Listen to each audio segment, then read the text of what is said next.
28 जानेवारी 2026 रोजी सकाळी बारामतीच्या विमानतळावर अजितदादा पवार यांच्या विमानाने 8:43 मिनिटांनी धावपट्टीवर उतरण्याचा पहिला प्रयत्न केला होता आणि तो प्रयत्न अयशस्वी झाल्यावर 8:46 ला दुसरा प्रयत्न झाला आणि त्यातच सगळा खेळ खंडोबा झाला अशी तज्ज्ञाकडून मीडियाकडून मिळालेल्या माहिती आहे, असे ठासून सांगण्यात येत आहे व ऐकण्यात सुद्धा येत आहे। तर मग राज्याचे माजी आरोग्य मंत्री, घनसावंगीचे माजी आमदार, जालना जिल्ह्याचे नेते, राष्ट्रवादी काँग्रेस शरदचंद्र पवार गटाचे नेते हे कसं काय म्हणू शकतात राजेश टोपे साहेब की मी 7:15 मला एका स्टोअर कीपरचा फोन आला कुटे नावाच्या मुलाचा की जो की तो आमच्या मतदारसंघामधला आहे, त्यांनी फोन आला।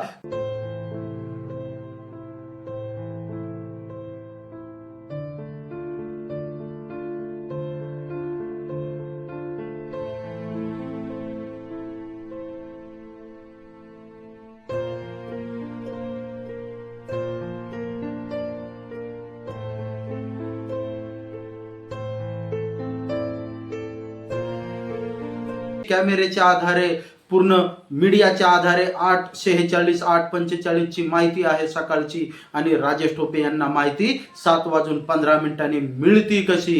ही खरं म्हटलं तर खूप मोठी शोकांतिका आहे महाराष्ट्रामधली। या सर्व प्रकरणाचा शोध घेण्यात यावा। आता माझ्यासारखा सामान्य व्यक्तीला पडलेला असा प्रश्न आहे की सगळं जग वरील प्रमाणे सांगत आहे दिनांक 28 ला सकाळी 8:46 ला ही दुर्घटना घडली, तर मग भैयासाहेबांना हा कुठे ही घटना घडवण्याच्या 46 मिनिट अगोदर कशी कल्पना देतो याचं स्पष्टीकरण भैयासाहेबांनी दिलं पाहिजे। सोशल मीडियाच्या माध्यमातून आदरणीय भैयासाहेबांनी याविषयी पूर्ण स्पष्टीकरण दिलं पाहिजे। टीव्ही चॅनल्सलाही पहिलं कळलं नसेल एवढं मला फर्स्ट कळलं।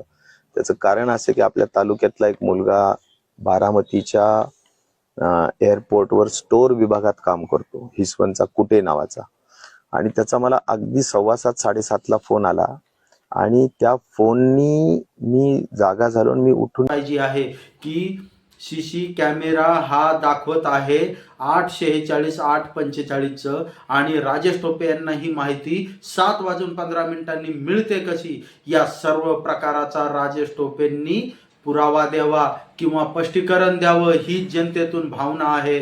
मी बाळासाहेब गाडेकर, आपण पाहत आहात महाराष्ट्र राज्याचं निडर राजकीय वास्तव्य। जय